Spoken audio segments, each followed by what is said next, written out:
शिशु मंदिर कैलाश नगर कक्षा 9 की हिंदी आचार्य बोल रही हूँ, श्रीमती पूनम तिवारी। आज हम पाठ 4.3 नदिया नवरा माँ तवरत है, कक्षा 9, जिसके कवि श्री मुकुंद कौशल जी हैं। आज हम इस पद्यांश में पढ़ेंगे छत्तीसगढ़ के इतिहास के बारे में। छत्तीसगढ़ के वर्णन किया गया है। नदिया नवरा माँ तवरत है, मनखे विश्वास यहाँ, पथरा पथरा माँ लिखे है भुइया के इतिहास यहाँ। यहाँ पर कवि कह रहे हैं, छत्तीसगढ़ के इतिहास का वर्णन करते हुए कह रहे हैं कि छत्तीसगढ़ के इतिहास में नदियाँ चाहे नाले हैं, यहाँ पर एक मन नदियाँ नाले में एक हमारे मन का विश्वास के कारण ये बह रही है। छत्तीसगढ़ के इतिहास में कह रहे हैं कि जो नदियाँ हैं, जो नाले हैं, जो बह रहे हैं, हमारे मन के विश्वास की वजह से बह रहे हैं। पथरा पथरा माँ लिखे है भुइया के इतिहास यहाँ। यहाँ के पत्थर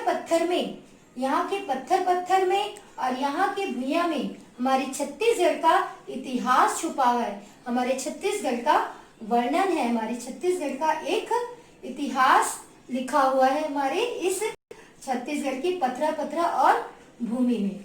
अब हम दूसरा पद्यांश देखते हैं, जिसमें वर्षा ऋतु का वर्णन किया गया है और ग्रीष्म ऋतु का भी वर्णन है कि यहाँ पर वर्षा ऋतु हो चाहे ग्रीष्म ऋतु हो, चाहे कोई भी मौसम हो, लेकिन इसमें जो हमारे जो बच्चे लोग हैं, गांव के बच्चे लोग हैं, खेलते रहते हैं।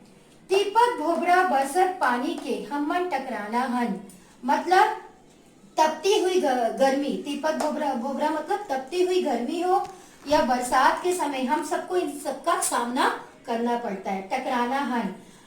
लड़का मन संग खुड़वा खेलत रहिए 12 मास यहाँ। खुड़वा मतलब एक कबड्डी जैसा खेल होता है।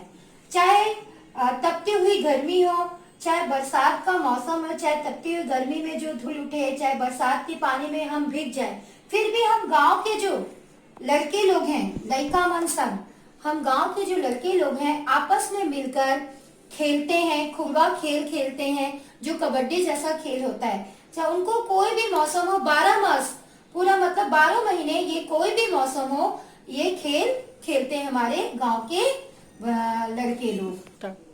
अगला पद्यांश हम देखते हैं। पूस माघ मा जाड़ जनावे अंगना कस बैसाख तपे, बैहा होके धमसा कूदे सावन माँ चौमास यहाँ। यहाँ पर कवि ठंडी, गर्मी और वर्षा का वर्णन कर रहे हैं कि हमारी जो छत्तीसगढ़ की जो भूमि है, यहाँ पर ठंड भी बहुत पड़ती है, साथ में जो बैसाख गर्मी के समय भी यहाँ गर्मी भी बहुत पड़ती है, और जो सावन के समय मतलब यहाँ पर वर्षा ऋतु भी बहुत होती है यहाँ पर। अगला हम पद्यांश देखते हैं, चौथा पद्यांश। ए भुइया के बात अलग है, काय बताओ गुने कर, बोहे रहते नाने नाने लड़का मनन अगास यहाँ। इस छत्तीसगढ़ की भुइया की बात मैं क्या बताऊं, अत्यंत निराली, इसकी गुणगान जितने भी करूं उतना ही कम है। यहाँ पर बोहे रहते नाने नाने लड़का मन अगास यहाँ। बोहे मतलब सिर पे रखना। इन छोटे छोटे बच्चों को देखने से ऐसा लगता है जैसे अपने सर पर आकाश लेके चल रहे हैं, अपने सर पे आकाश को लेकर चल रहे हैं। कहने का मतलब ये है कि ये छोटे छोटे बच्चे जो हैं, इनको देखने से ऐसा लगता है जैसे ये संघर्ष करने से कभी पीछे नहीं हटे। ऐसा लगता है कि संघर्ष करके वो हमेशा आगे बढ़ना चाहते हैं। उनको देखने से ऐसा लगता है जैसे कि अपने संघर्ष के माध्यम से उस आकाश को भी वो छू सकते हैं।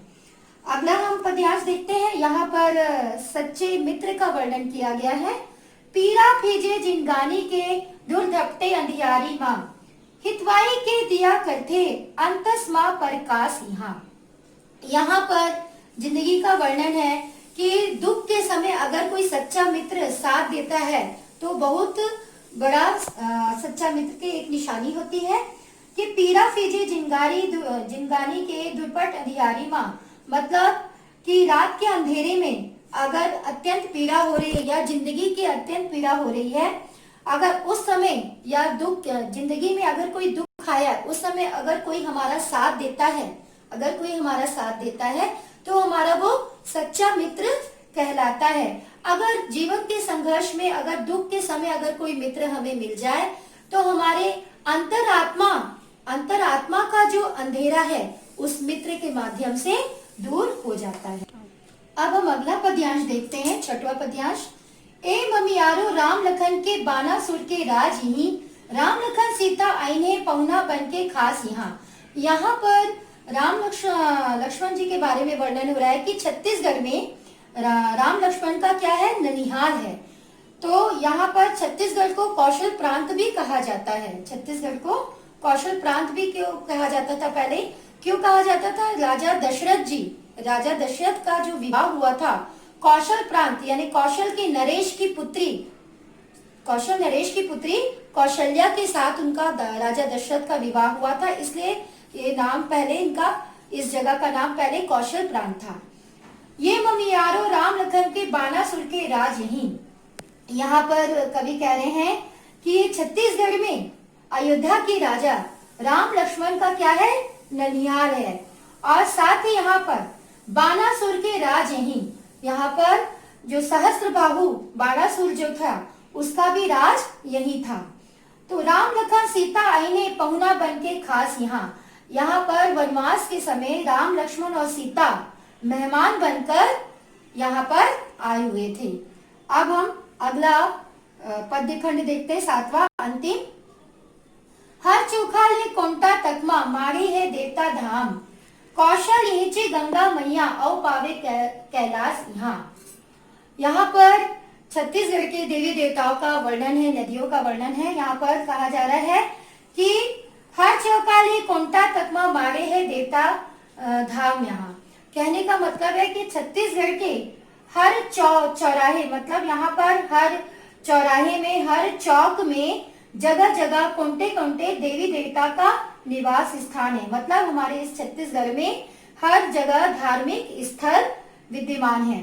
कौशल यहीं गंगा मैया औ पावे कैलाश यहाँ पर छत्तीसगढ़ में यहाँ पर महानदी जो बहती है वो गंगा के समान पवित्र मानी जाती है। और औ पावे कैलाश यहाँ पर शिव जी की तपोभूमि राजिम भी यहाँ पर स्थित है। तो आपने देखा कि कितने सुंदर वर्णन श्री मुकुंद कौशल जी ने किया छत्तीसगढ़ का।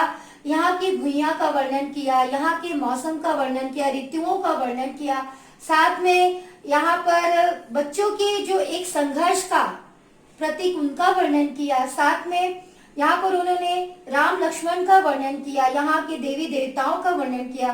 तो श्री मुकुंद जी ने बहुत अच्छे ढंग से, मार्मिक ढंग से, बहुत अच्छे रूप से प्रस्तुत किया इस छत्तीसगढ़ की कविता को। तो आज की कविता समाप्त होती है। धन्यवाद।